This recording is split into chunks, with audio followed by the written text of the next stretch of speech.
Good evening. Just to make sure you're aware, this is the 6:45 p.m. notice Community Development and Renewal Agency business meeting for today, Tuesday, October 21st, 2025. So my name is Mike Wickers. As mayor, I serve as the chair of the CDRA, and the members of the city council serve as board members. The first item of business that we have today is consideration of resolution 2025-06, approving and ratifying an agreement to lease for realty within the town center at 2300 East Fort Union Community Reinvestment Project area. The council has been in deliberation about this item for a few months. Any other questions or comments from the board? Hearing none, I will entertain a motion to approve resolution 2025-06, approving and ratifying an agreement to lease for realty within the town center at 2300 East Fort Union Community Reinvestment Project area.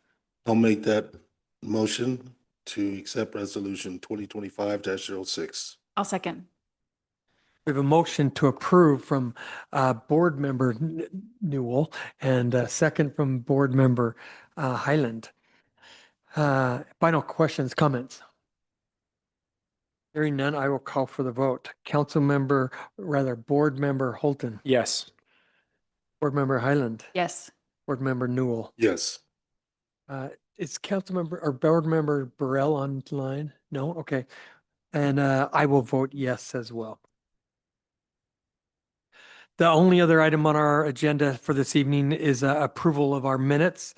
The minutes of this meeting will be approved through the following process. The agency's secretary promptly will circulate a draft copy of the minutes to the board members, who will then have 3 business days to provide any proposed corrections to the secretary.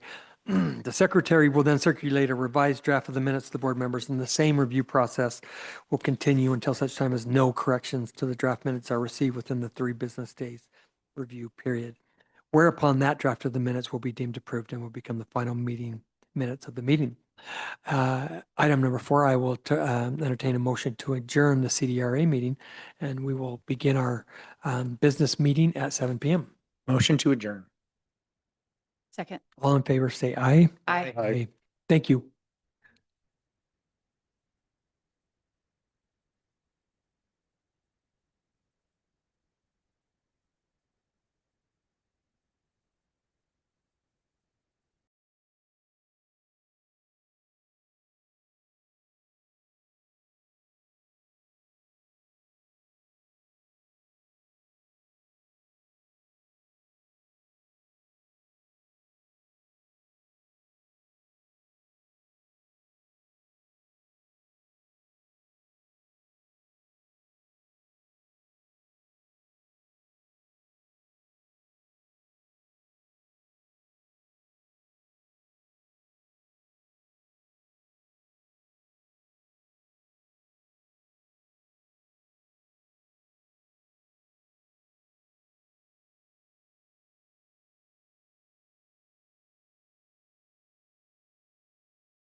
Good evening.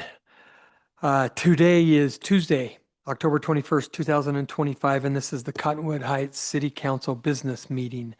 My name is Mike Wickers. I'm the mayor of our city, and I'm grateful that you're here with us today. We're going to start with the Pledge of Allegiance, and our city manager, Jared Gerber, is going to lead us in that effort.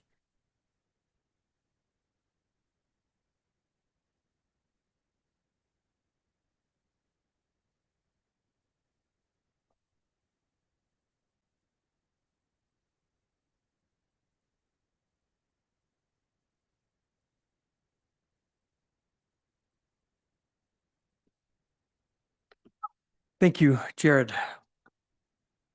Item 3 on our agenda is a proclamation. We don't do this very often. The only time that we do is when we feel strongly as a council about an organization. And so we are going to honor the Utah PTA and make October the Centennial Celebration Month. So I'm just going to read the proclamation for you real quick, if that's okay. Whereas the Utah Parent Teacher Association, Utah PTA, has led locally, regionally, and nationally in supporting family engagement and advocating on behalf of all children and families. And this centennial year provides an opportunity to reflect on its many accomplishments and celebrate 100 years as a powerful voice for children, a trusted resource for parents, and a strong advocate for public education.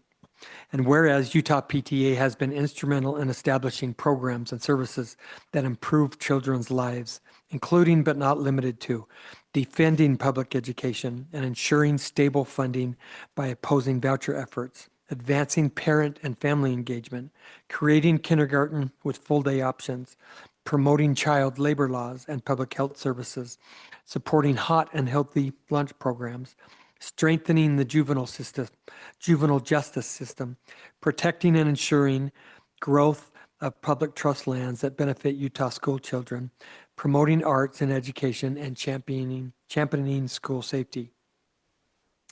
And whereas the founders of the PTA, Phoebe Apperson Hurst and Alice McClellan Burney, together with Selena Sloan Butler, founder of Georgia's Congress of Colored Parents and Teachers, were visionary women of imagination and courage who broke through the barriers of their time to improve the lives of children and families, leaving a legacy that continues to inspire action today.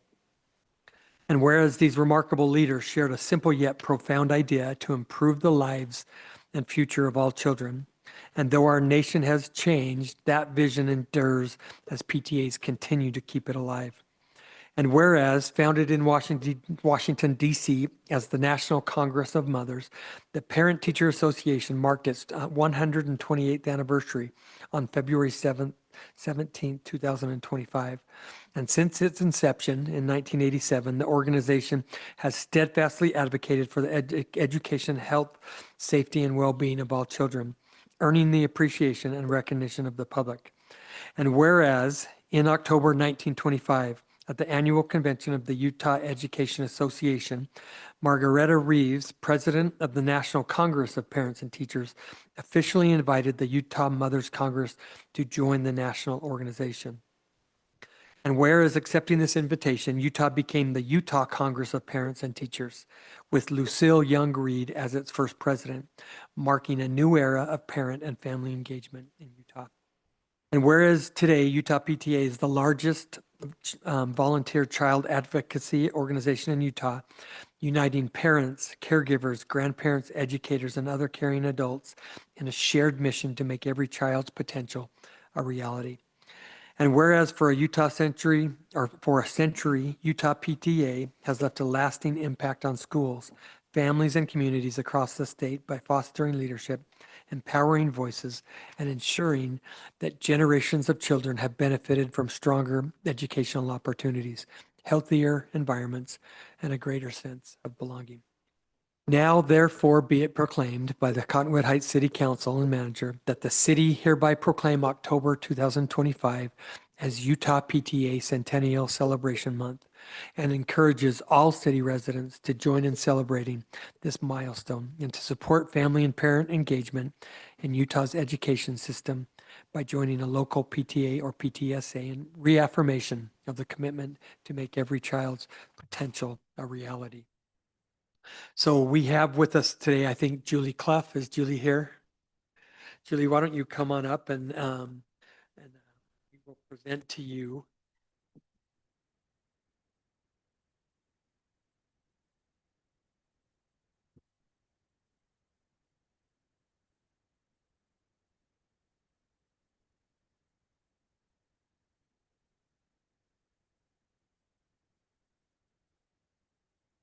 Yeah, absolutely. This is beautiful. Thank you. I feel like I'm coming home a little bit. I know a few of you. When my family moved in 2010, we lived in the apartments just down the street for 3 years. My kids started school here, and Cottonwood Heights is where I learned how to advocate for my children through PTA. So I want to thank you for being one of the few cities in our state to recognize this and to support the parents in our communities who are doing so much in our schools quietly and every day. I know there are parents in every one of these schools up and down Bengal Boulevard and all over Cottonwood Heights and all the way down into other cities. They're just quietly getting the work done because they love all the kids in their schools. So thank you for supporting us. I have a flyer for each of you if you would like to know a little bit more about the history. And of course, I never go without an opportunity to give you an opportunity to join a PTA if you would so like to. We would love to have you. And that's always our mission. Our goal is 100,000 members. So I need each one of you. Thank you so much. We appreciate you. Thank you, Julie.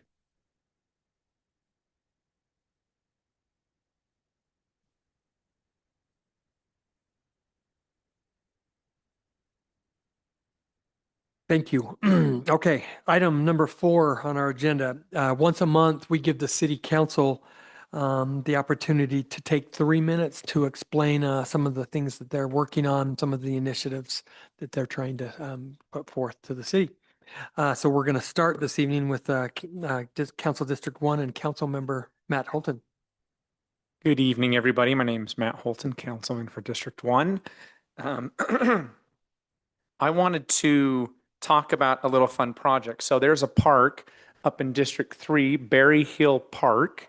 It was the first time that I've ever been there, but the PTOS Committee, Parks, Trails, and Open Space Committee, which I am a liaison to, decided to pick this park to clean up. So we met on a very rainy Saturday.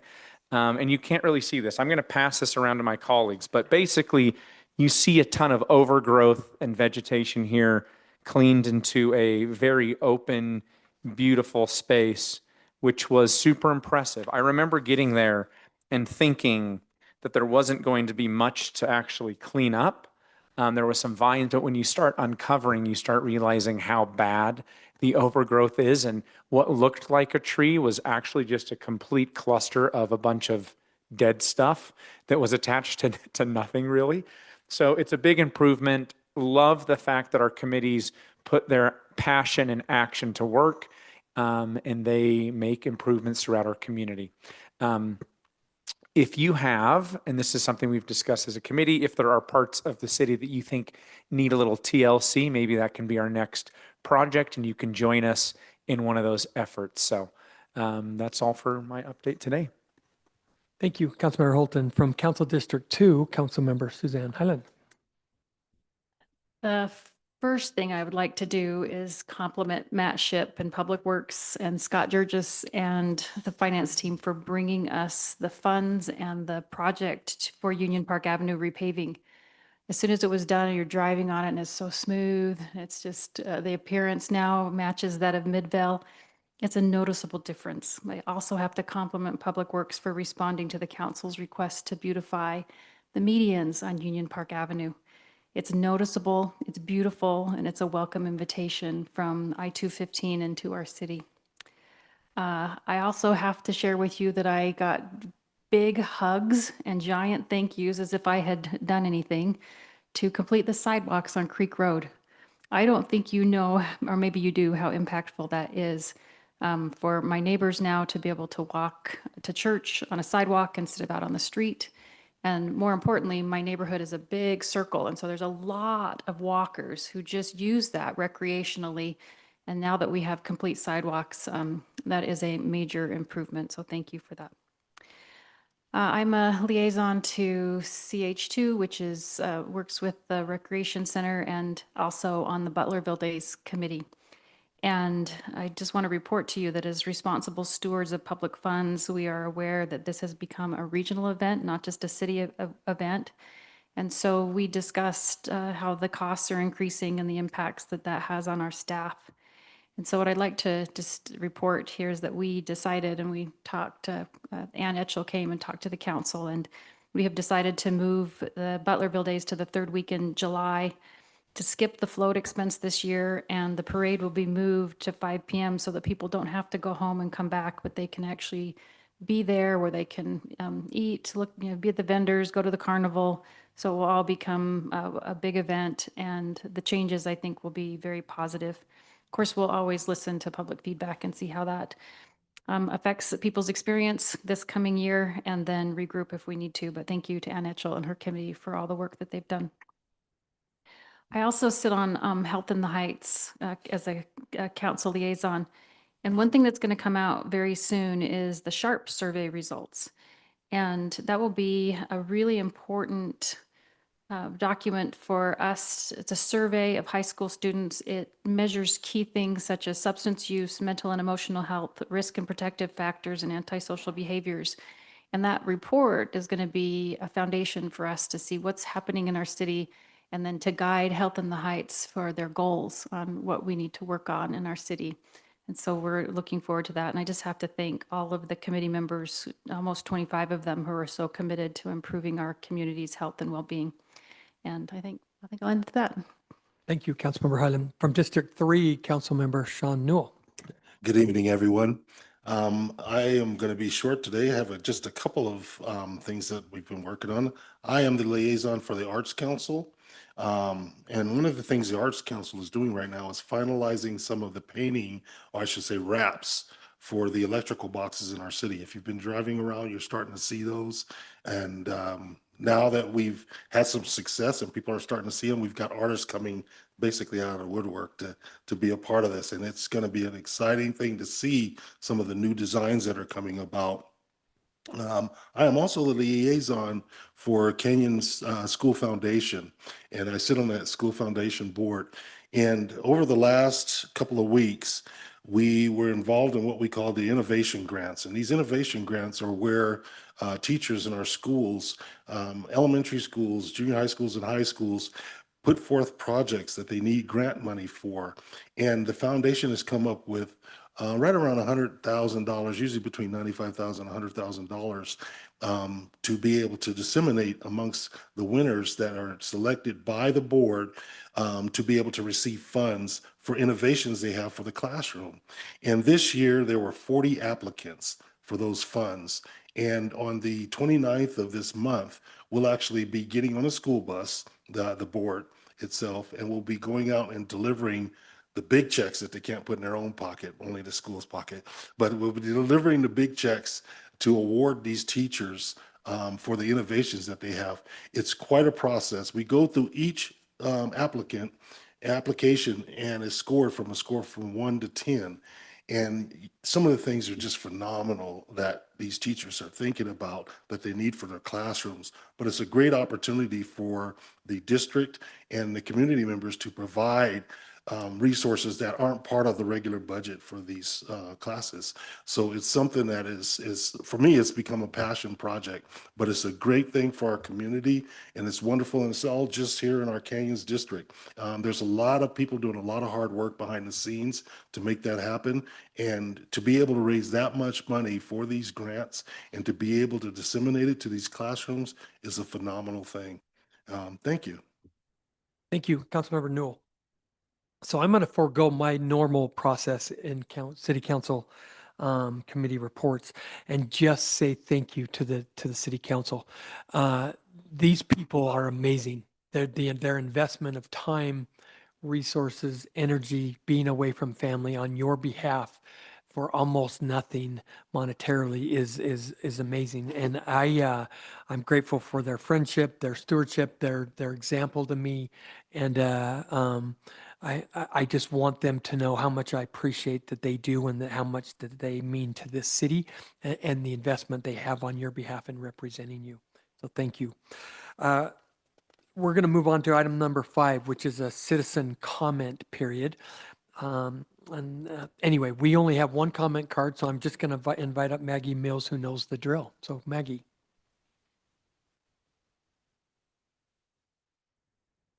Hello. Hey, Maggie. Is your Hi. microphone on just by chance? Yes, it is. Okay, great. Let's move it a little closer. All right. Hi, I'm Maggie Mills from the Whitmore Library, and I just want to tell you about a few things coming up on our schedule. So this Saturday at 10:30, we have Art Explorers, and that's a new program we've started where kids can come in and just try explore their creative side. And they tried a variety of different artistic techniques and materials and in just an open-ended art program. And so it's a lot of fun. I hope to see folks there. It's this Saturday at 10:30. There's another one next month. The calendar will be out shortly. Also, our usual preschool programs and chess club, of course, that's for all ages. That's tomorrow night. Next month, the adult nonfiction book club is The Year of Living Constitutionally by A.J. Jacobs. Might be interested. That is on the 19th at 7 p.m. That's a Wednesday. And also, we're having a sound bath experience on Wednesday, the 12th at 5:30 with a sound healing practitioner. Just something different to try. So we hope to see you there. Thanks. Thank you, Maggie. Appreciate your update. Okay, Jared, I know we have some comments that came through email to submit into the record. Anything else? No, just the 2 that were forwarded to you earlier. Okay, great, thank you. And not seeing any other people wanting to comment, I'll go ahead and close the citizen comment period. We'll move on to item number 6, which is why we're all here. So item 6 is every year we get nominations for landscape awards and in each district. And so I get to choose a commercial property, and each of our council members get to choose a resident in their district that exhibits, water-wise conservation efforts, beauty, and just something, just a landscape that is appealing to our entire community. So we're grateful for this opportunity to do so. So we'll start with, it looks like we have slides, right? So we'll move on to the first one, I imagine, is District 1, which it is. So Councilmember Holton, why don't you tell us about this? They've got the sign up there already. Just want to double check. The individuals that live in this home, are they here by chance? I wasn't sure. Okay. Well, I mean, go look at my home and then go look at their home. I think that's all that you need to see. I love that they used flowers. I love that they've got things that are blooming. It's just a very well done, beautiful home. They've obviously put a ton of effort into it. And so I'm happy that they live on Siesta Drive in a beautiful area and that they took the time to beautify their neighborhood. Thank you. Let's move on to District 2 and Councilmember Highland. Are the owners of this home here? Yay! So I have to admit, this is in my neighborhood. And there were lots of nominees, and just found this as I drove around, because I drove around to each. I didn't just rely on the pictures. How attractive it was, how complimentary it was for the architecture of the house, the use of native plants, the thoughtful design, just really enhances the character of the neighborhood. So winner, beautiful. Thank you for adding to our neighborhood character.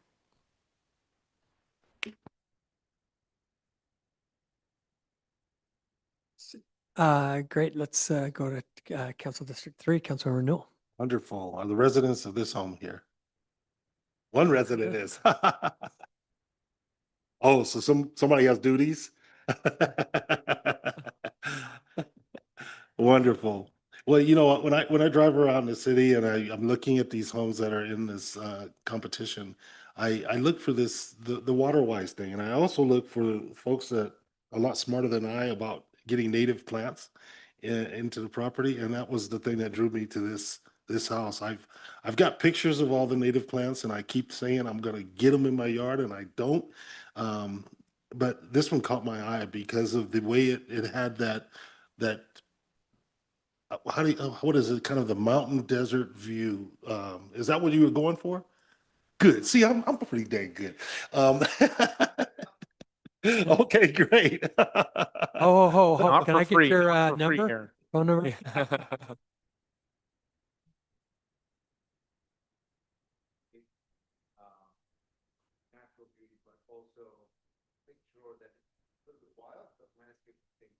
That's what I gathered, and it fit right into the space in your home and everything. So it was just a very beautiful job, and congratulations.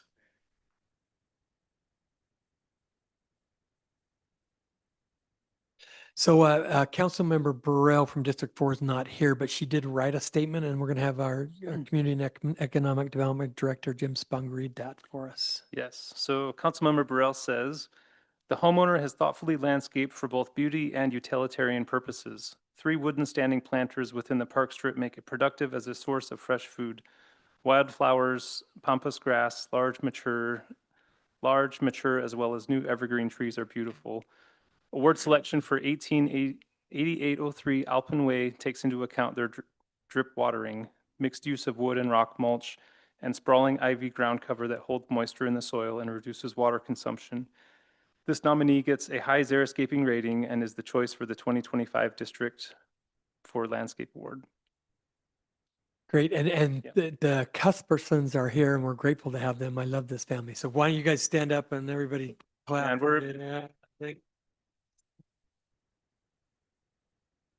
And then, Mayor, I Mayor,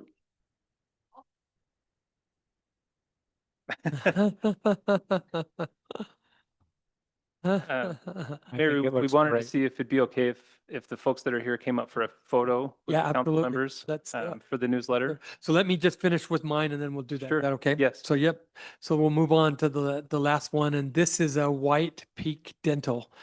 And there's a couple of things that drew my attention to this. And I had a couple of really good submissions, but this made me think, clean. I loved the lines that were created, that, almost like they were walking past, but it actually just reminded me of a dental office, not a dental office, but of the work of a dentist who has to manicure and keep things so, neat. Yeah, that's a good word, Councilmember Holton.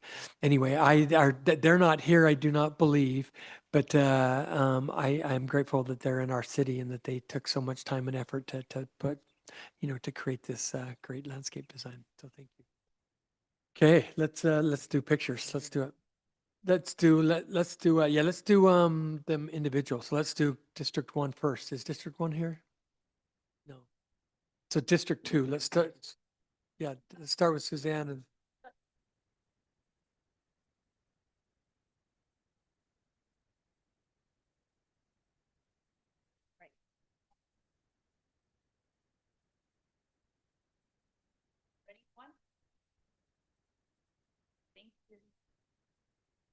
okay, Council District 3.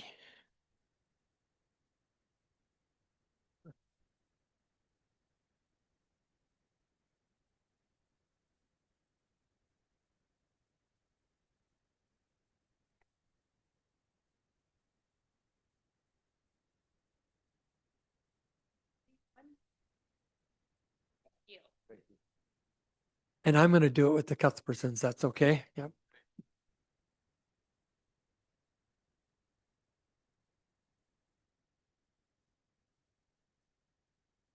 Okay.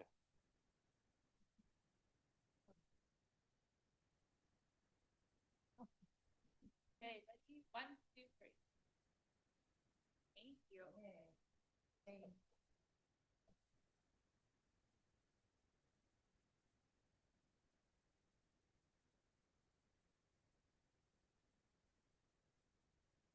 So I wanted to announce if you're paying attention online, a certificate along with a gift certificate was already given to each of the winners. And so I think they got something to get at Home Depot and then they had certificates. So we did get them already. They just didn't.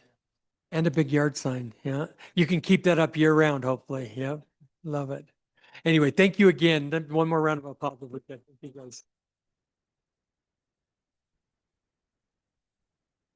Okay, now, just so you know, we will not be offended when you walk out. However, we are going to move on to item number 7, which we have a quarterly report from both our Cottonwood Heights Police Department and our finance director. So we're going to start with our Cottonwood Heights Police Department and invite up Candy and also, I guess, Candy, it's you, right, today.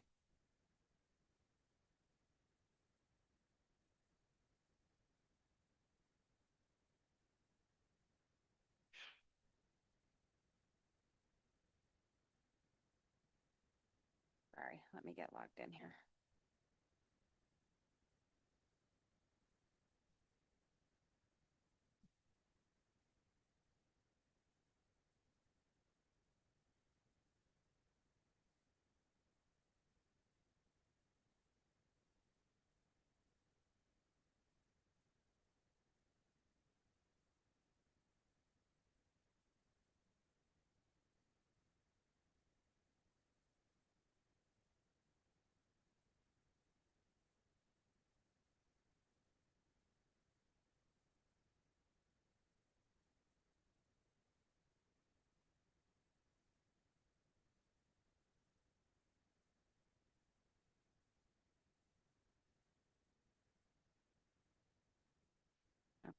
Sorry.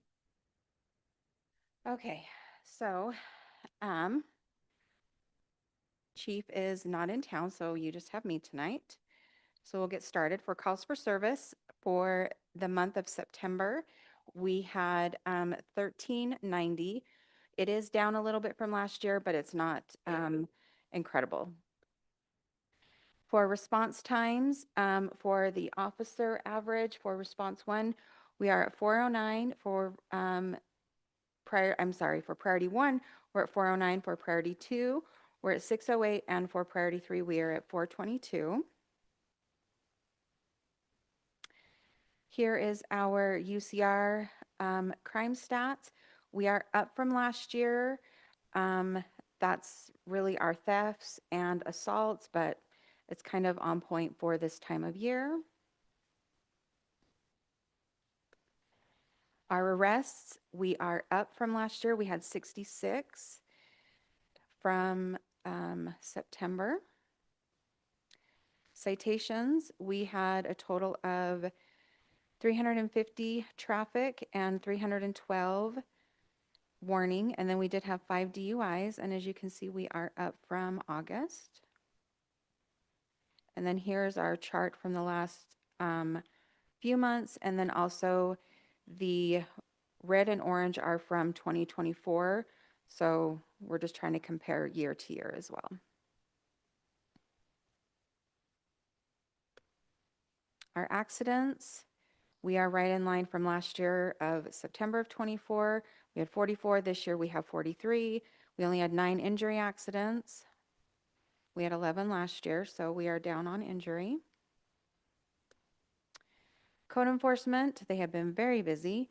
They did have a total of 75 calls for service. They've been really trying to work on working with everybody instead of going straight to citations, so that's why no citations were issued this month. We did have 3 unattended deaths and 2 unattended. Here's the 3 months in review.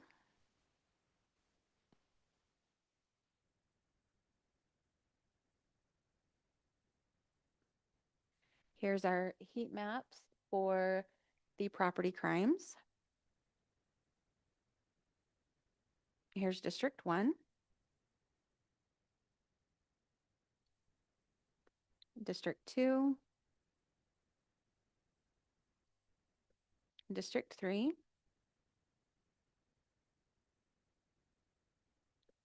District 4. And all of our citations, as you can see, the main arteries are being hit. And then the cluster down in District 1 there. All right, we have had quite a few events over the last few months. In August, we did host our autism barbecue, and it was a wonderful event. We do this every August, and we host it with the Autism Council. And so we did have the community come out and have a barbecue, so it was very nice. So we'll look forward to hosting it again next year here in the community room. In August, we also had our awards banquet. So here's just a few pictures of some award winners, and it was also very nice as well. The first part of September, we also said farewell to our Assistant Chief, Paul Brenneman. We had a farewell going away party retirement celebration for him. So these are just a few pictures from it. But he spent over 40 years in law enforcement, so we wanted to make sure that we recognized him, that so he is missed. All right, our canines have also been very busy, not only with our agency, but other agencies. But Canine Dave did locate about 8.5 pounds of meth and over 30,000 fentanyl pills. So this is just one of the photos from the stop. In our community, correct, yes. And then, as you all are aware, there was an incident down at UVU, and our officers were asked to come down and also assist in this incident. So we sent down 8 officers, and they have been down there helping UVU and their agency patrol the campus. And there was this photo that was taken. So we thought it was a beautiful shot. But anytime other agencies need help, Chief Russo is always so willing to help out in any way that he can. This is a house that currently code enforcement is working with the health department and several other agencies. So they took out just under 50 or so cats, and they were able to work with several of the agencies here in Salt Lake County to get the cats homed or rehomed or in the process of that. So again, they're working with the homeowner and the health department and other agencies to try to get this cleaned up and get the cats taken care of.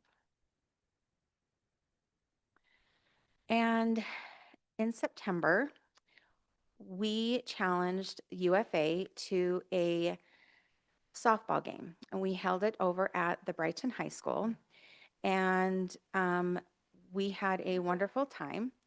So the Guns, of course, won. And so unfortunately, Riley's not here. I see him online, but Riley is not here. So Chief Russo purchased an award for UFA, and I'll read it. It says, Unified Fire Authority Guns and Hoses 2025, second place. So Riley, I'm going to place this on the dais over here, so you can pick this up whenever you come back into the council chambers. So anyway, we had a great time. It was a lot of fun. We came back here and had a barbecue after, so just something to try to work between the two departments. We do have Halloween next week. So these are just a few tips for safety for trick-or-treating. You know, it's just make sure you're watching out for those kiddos. Slow down if you're going to be out driving. So any questions? Okay, All right. No, well, that was that's a what I great got. report. Yeah. And we'll wait for Riley's comment, I guess. He just texted me and said, that's awesome. So, Well, we had a great time. Thank you for that. Thank you. Okay. And we'll invite up now our finance director, Scott Jurgis, for the finance department report.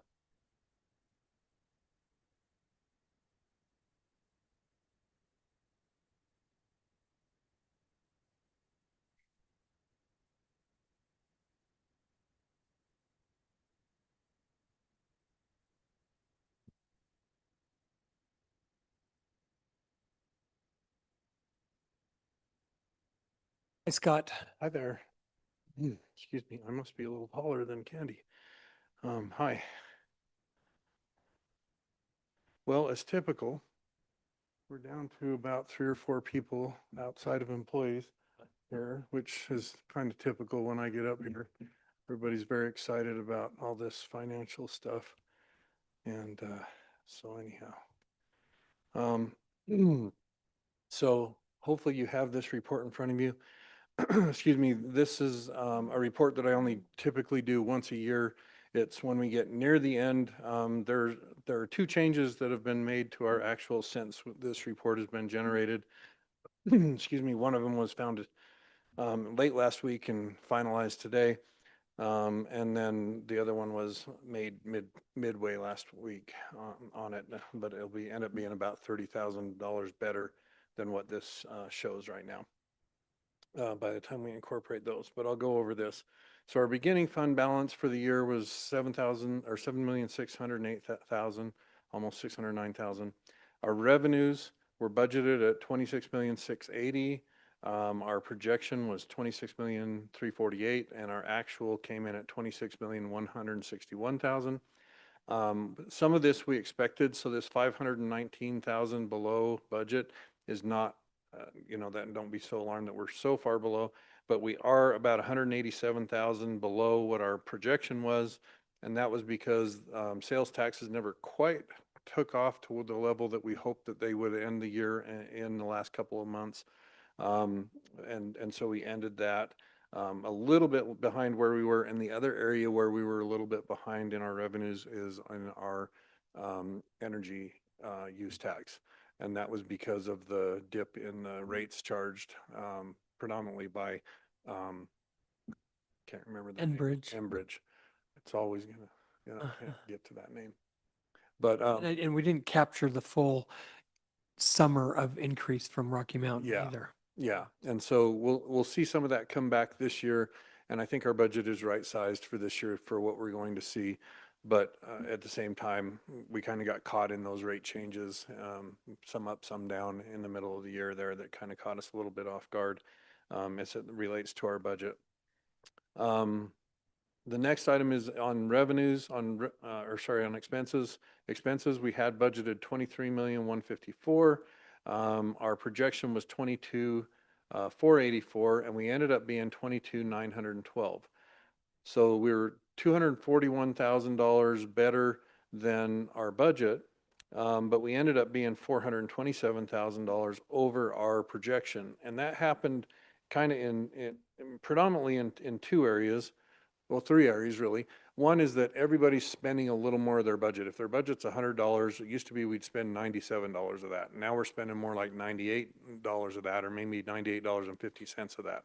So that's kind of narrowing down some of our underexpend. And the other area, like I was saying, is in Public Works, where we saw 2 of our fire hydrant maintenance costs go through in 1 year.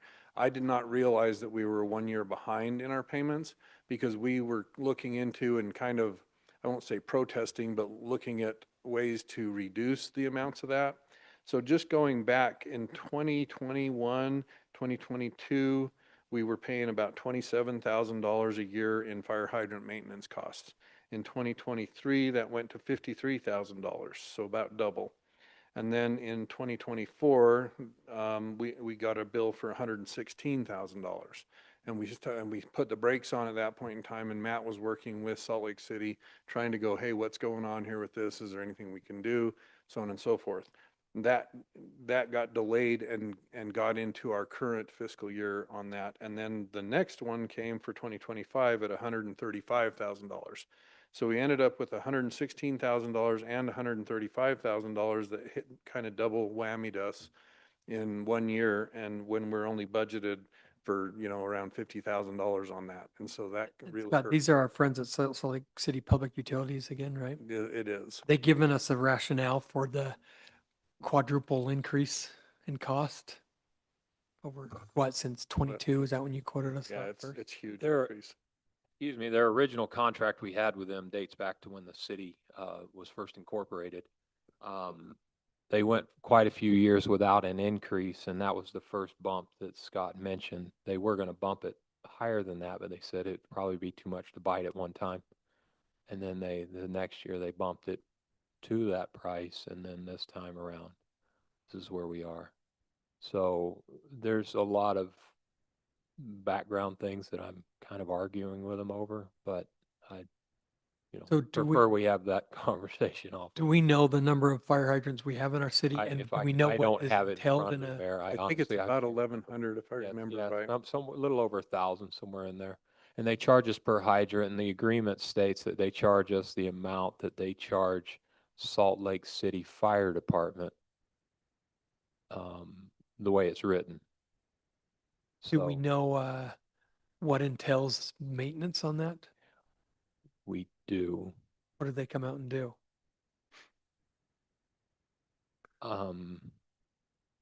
They, yes, they're supposed to repair leaks. They are supposed to exercise the hydrants on an annual basis, which means you open and close the valves, ensure that there's flow in those. And And they did that for every single hydrant? No. Talk to me about the Salt Lake City Fire Department rate. Why are we being charged? I mean, obviously that's the agreement. You weren't there, so you're just like, because that's what they're charging us. Is that more? Is that a premium? Do you have any idea? I'm not compared- sure. I okay. just know that the way the contract is written, it's written such that our per hydrant rate is what they charge, or I'm not sure how it works internally, but what they charge Salt Lake City Fire Department to do the same work. The water department for Salt Lake City would be a proprietary fund, and then they would charge out the cost of their services. And so for Salt Lake City Fire, that would be an entity they would charge similar to us, Cottonwood Heights City. So we're getting at least, I guess that would be the internal customer pricing on that, but we're not getting a great. Yeah, that's any the better internal, deal or anything. according to the contract, that's the internal pricing. Mhm. According to the service, that's, I don't know if I can speak too freely here, but I don't feel like we're getting what the contract calls. Okay. I think my concern is we're not talking apples for apples when we look at numbers in comparison to what they're getting because of the number of fire hydrants they have. Is there some discrepancy there on the per unit cost? I'm not sure if that's, like I said, it's I the think it way, is a it's the way the per unit contract was cost. written. We are getting that. Do we get an analysis, at least at the end of the year, of what was done?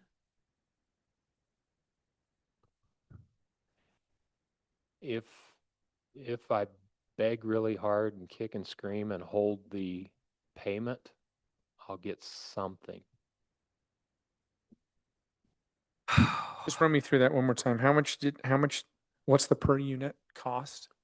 I don't Or know the the total, per I'll unit, run the but number. we were paying 27,000 for 21 and 22, and that's the ending fiscal year.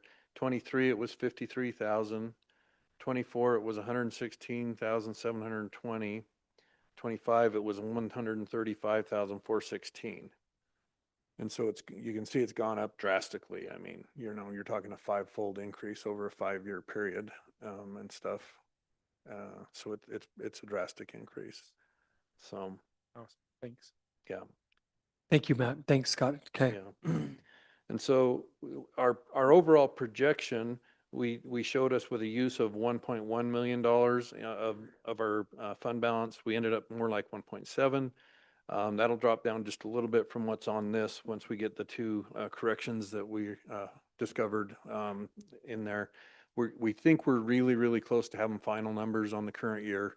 I think that's going to be it in terms of discoveries of different things in there. When you say current year, you mean past Yeah, sorry. fiscal Yeah. year 25? Our 2025 fiscal year, I think we're pretty much done with everything that is going on in there.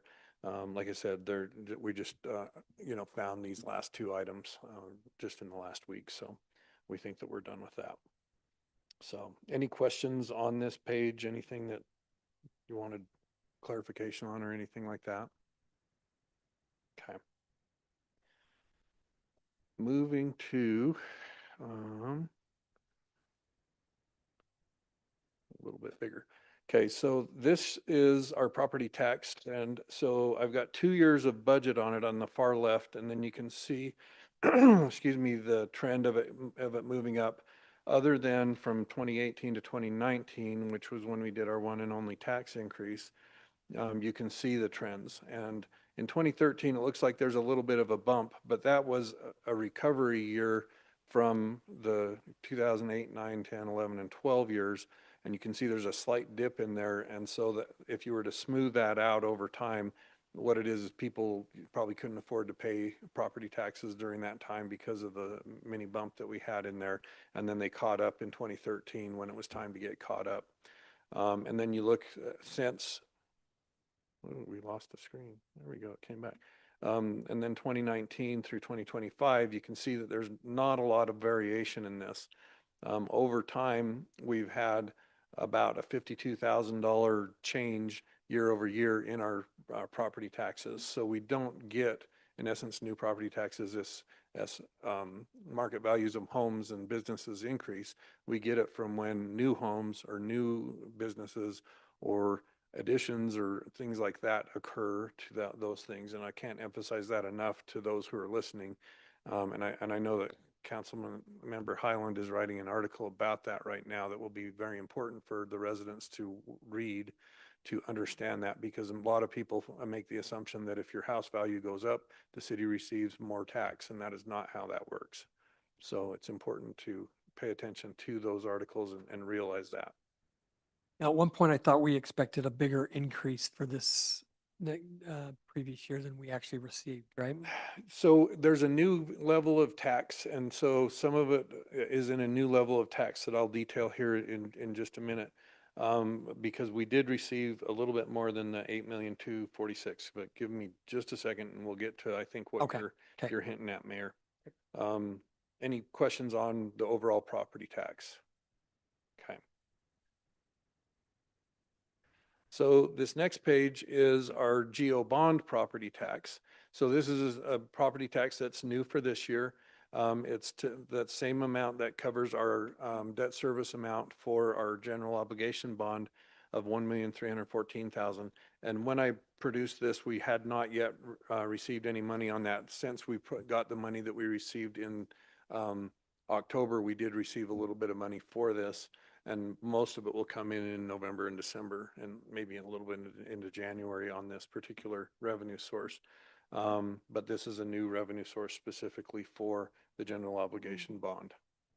Any questions on that one? Okay. The next item is motor vehicle fee in lieu of, and this is the amount that we get for the fee that's charged on vehicles that are renewed for their value and stuff, and it's really age-based or more so than value-based. But we had a bump this last year. We collected $432,000, and you can see in the last couple of years it was 340 and then 356. We're not sure because we don't get a lot of visibility into how this money really comes into us. So we kind of take these additions when they come in. So this is a bright spot of, maybe about, $60,000 or $70,000 compared to what I thought this was going to be at. Our budget is set at $325,000. Will probably be, I would guess, in that $350,000 range in terms of collecting that as we move forward. And a lot of that has been collected because we get the money during the calendar year kind of matches with our property tax year. And then we get some stragglers that kind of come in when people maybe register a car late or something along those lines. We get some of that, but anyhow. we're- Does this reflect newly registered cars, or just all cars? Yeah. That's really odd. Yeah. And so, Very and we, what happens is it's based on a calendar year, kind of like your property tax. And so all the money that's collected through June gets booked into July. So we have this really weird, it looks kind of funny here. You see this great big amount that came in here. And that's typical. I think we had a problem in 2024 and it didn't get booked in July. It got booked at the end of the year. So there's a big part on the end of that. But anyhow, that comes all in, and then we'll get from July through the end of the year, we'll get our collections. And then starting from January to June, we'll only get just little teeny bits, kind of like happens in our property tax collections. And then once again, that cycle kind of repeats itself and everything as we go through. But we do see that that is above what it was last year in terms of our collections. And so, we're about $11,000 ahead of last year. So could we have another really good year? We could. Did you say, and I missed why you thought the increase up to 432 last year from 356? We don't really know. We don't know. Yeah, we don't get any real visibility. We don't get any data behind it. It all comes from the state tax. The fact that we're ahead of pace might signify something Yeah. from last year.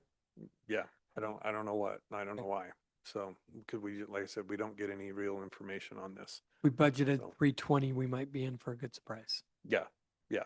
So I mean, I would bet we're at least 350, maybe upwards of that. So any questions?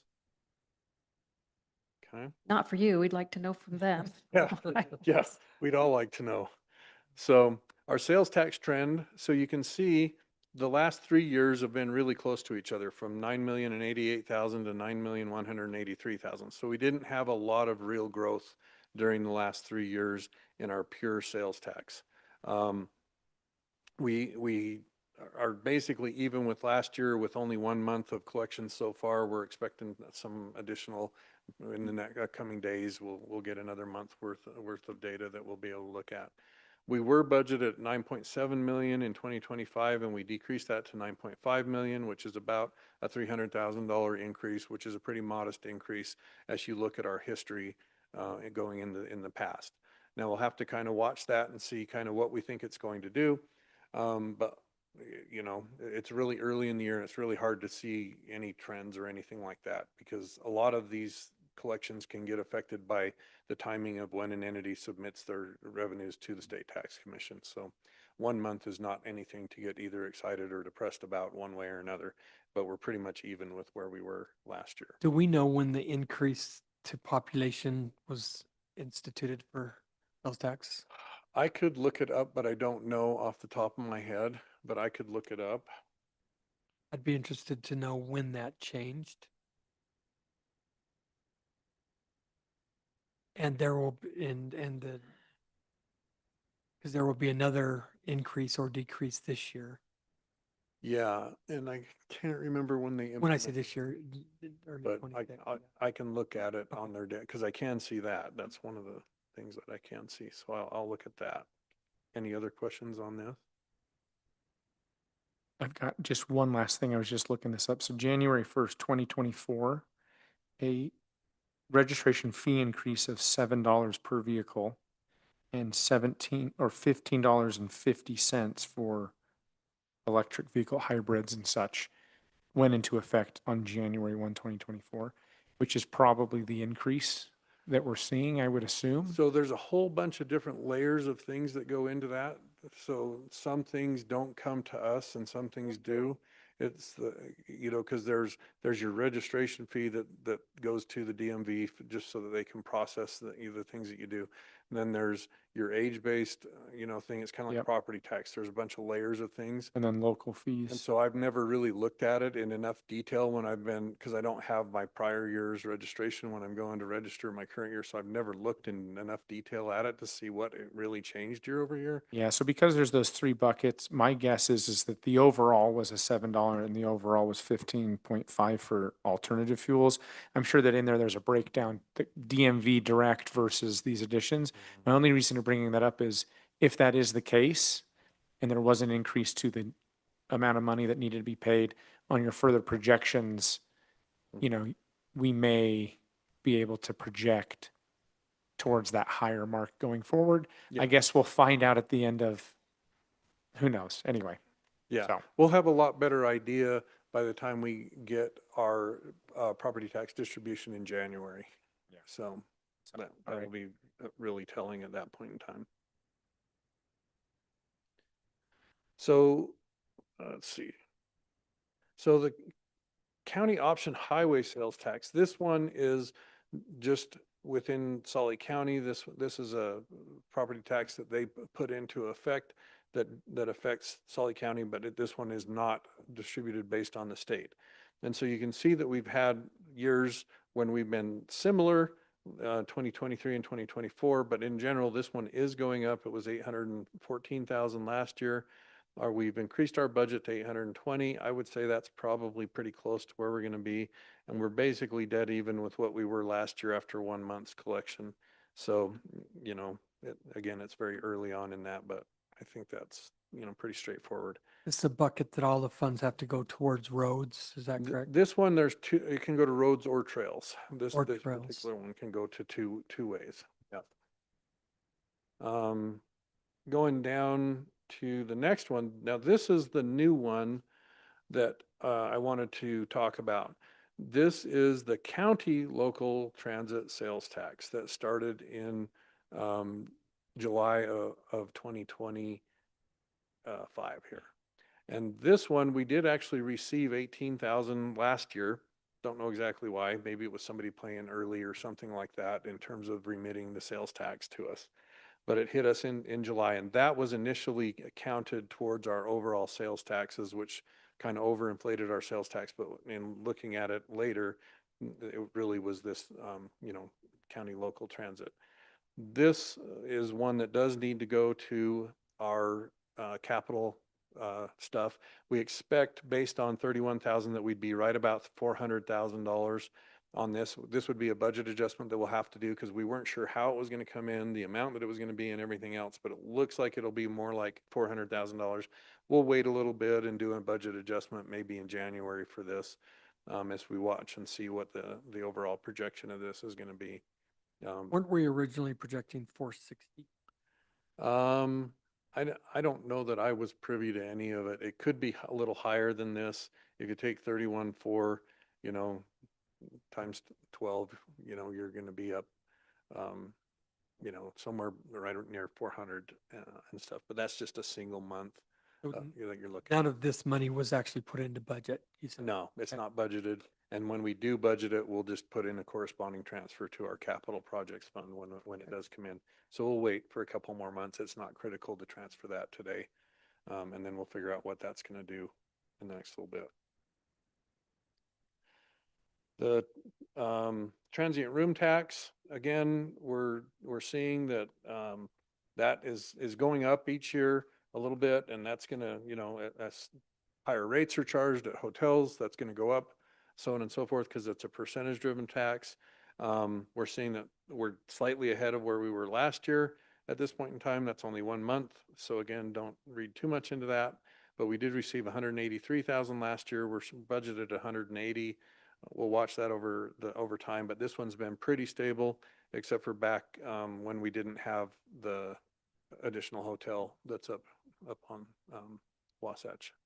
So any questions on this one?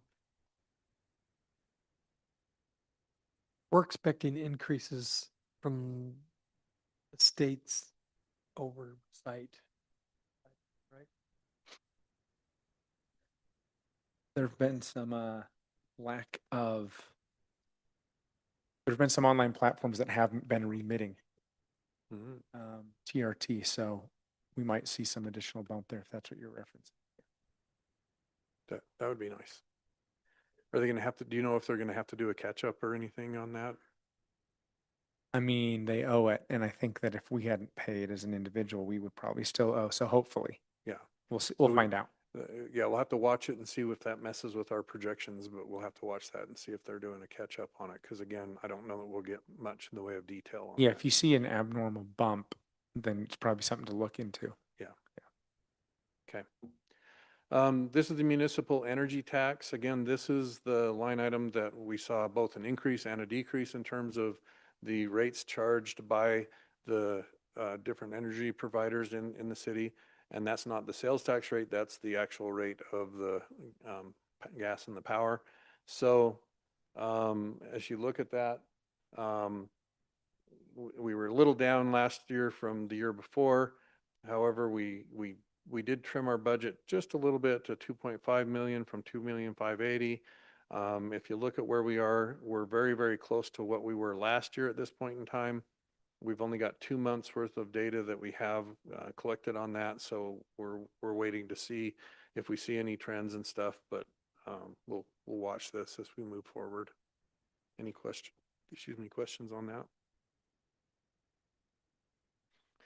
Cable TV franchise tax. So this is one where I actually found an article and forwarded it over to Jared, where there was an area in the United States, I can't remember where it was, where a cable TV platform just flat closed up because basically their customer base was going online for everything that they were doing.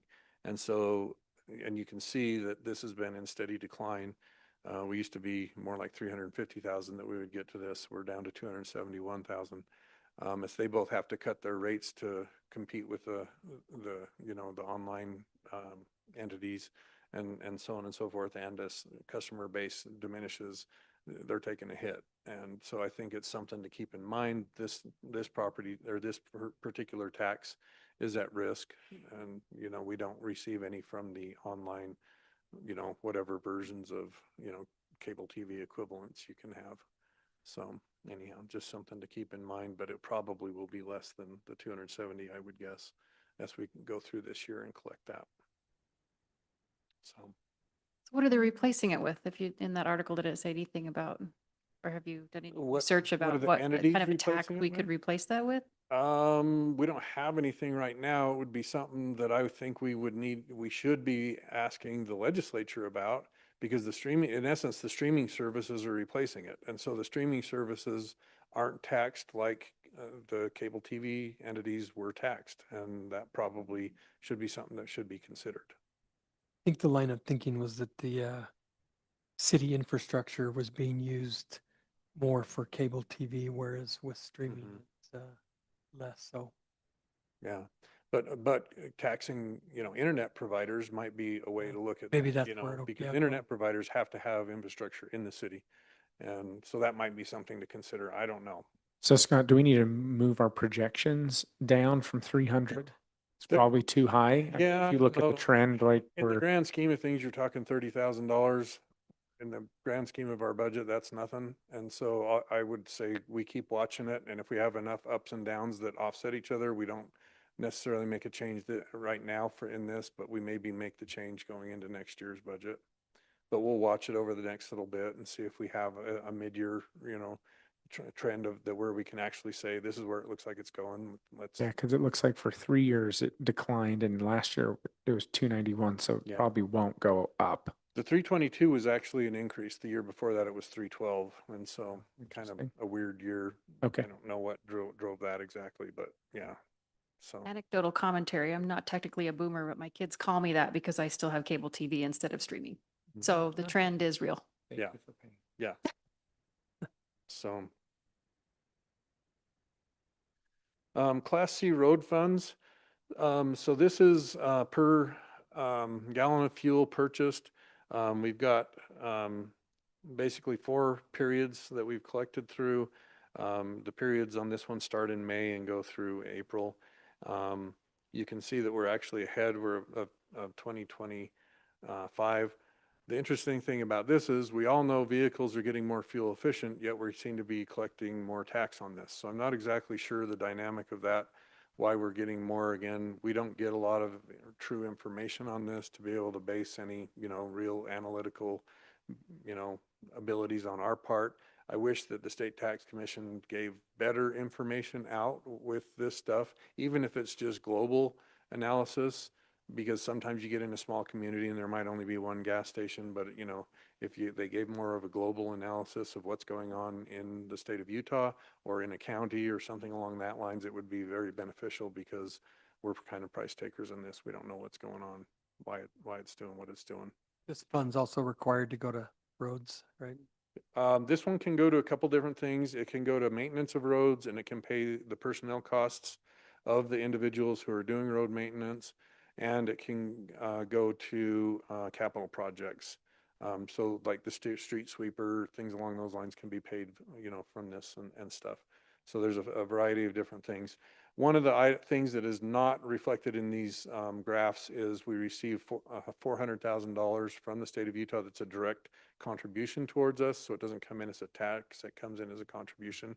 And we just receive that in a lump sum each year. And that one is required to go to capital also. So we have, several sources of funds that are required to go to either capital and or maintenance of roads.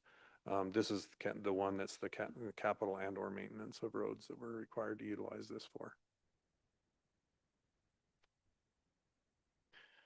So our general fund expense trend, you look at where we've been, over time. Some of these expenditures, have been fueled by, and there's a bunch of different things that would cause it. Not transfers out, because this only reflects expenses that are in the general fund. So it doesn't capture debt service increases and those kinds of things. But what it does capture is both employee costs, contractual costs. For instance, in this blue area, and you'll see about every 3 every 3 months, you'll see a bigger thing. It's because we have to pay UFA in the first month of each quarter. And that's a little bit more than $1 million that we pay to them.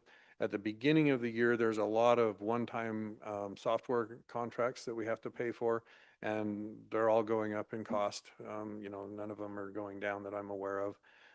Excuse me. And a lot of things are set up so that they hit us in the first couple of months each year. So the fact that we're a little bit ahead of last year at this point in time isn't, concerning to me. And if you look at, our overall budgeted fund balance, expenditure balances, last year we were budgeted at 23 million, a little more than that. We ended up at 22.9 million. We're budgeted at 24 million for this year, which is about, 1.2 to 1.3 million, more than what we spent last year, about 1.1 million more than what we budgeted last year. I hope that we'll have a little more underexpend that we did, and we won't be caught unawares by the fire hydrant, fiasco that we kind of saw there that hit us this last year. So anyhow, that's just kind of there. And sorry, whoops, I pushed something, didn't mean to. Sorry, any questions on that one before we move on? And then the revenue trends are really weird. You can see in here that the blue month, which is November, and then the green month, which is December, are very high months. And that's because those are high months for both sales tax and property tax. All comes in predominantly in those timeframes. So those are areas where we receive a lot of our funds. In 22 and 23, we also received $2 million of state and local fiscal recovery funds in those years. So the fact that we're behind those, if you were to take 2 million out of 27.6 million, you'd be at 25.6 million. It would be a little less than here. And if you took 2 million out of 26.6, you'd be at 24.6. And so it would be on an upward trajectory overall for our overall expenditures. So don't be alarmed that these were high years, because they're kind of artificially high because of that 2 million that we received in each of those years and stuff. So we are increasing our revenues each year. We just wish they were increasing at a faster pace. So I don't have any other things on here. I think that's my last page. Any questions that anybody had? I don't think so. Thanks, Scott. Yeah. Appreciate it.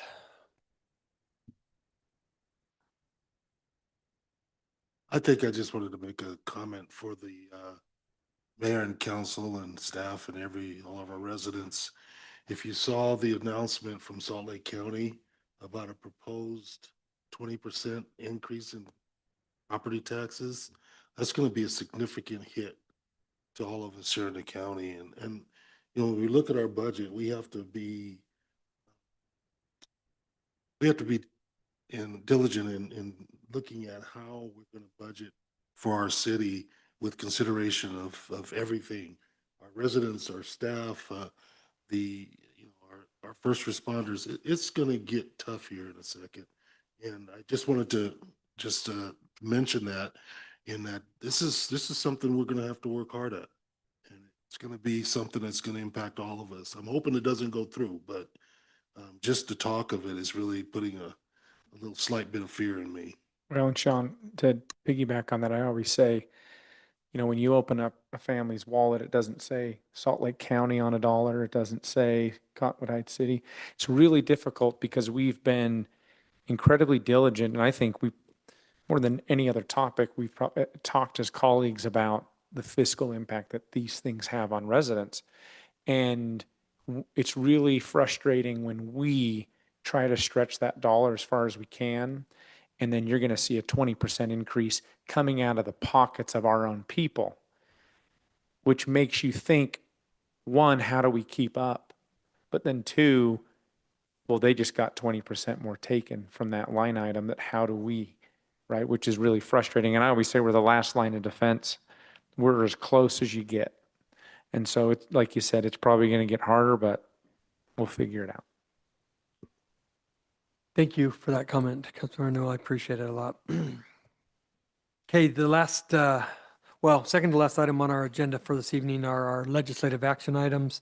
We'll begin with item 8.1, consideration of ordinance 439, amending Title 19 of the city's Code of Ordinances, the October 2025 code maintenance. We discussed this item a little bit earlier in our work session. Any other questions or comments from the council? Hearing none, I'll entertain a motion to approve ordinance 439, amending Title 19 of the city's Code of Ordinances. I'll motion to approve ordinance 439. I'll second. We have a motion to approve from Councilmember Highland and a second from Councilmember Newell. Final comments?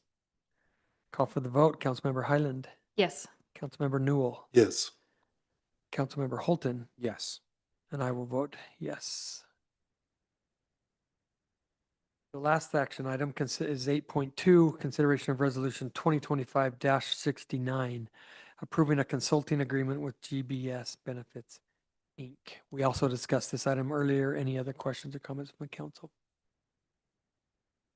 Hearing none, I'll entertain a motion to approve resolution 2025-69, approving a consulting agreement with GBS Benefits, Inc. Motion to approve resolution 2025-69. Second. Motion to approve from Councilmember Holton, the second from Councilmember Highland. Final comments. Call for the vote. Councilmember Newell, Yes. Councilmember Holton, Yes. Councilmember Highland. Yes. I will vote yes. Okay, item 9 is approval of the consent calendar, approval of the minutes for the city council work session and business meeting on October 7th, 2025. Could I get a motion to approve that calendar? Motion to approve the consent calendar. I'll second. All in favor, say aye. Okay, could I get a motion to adjourn our city council business meeting? Absolutely. I motion to adjourn. Second that. Do not be so excited. All in favor, say aye. Aye. Aye. Thank you.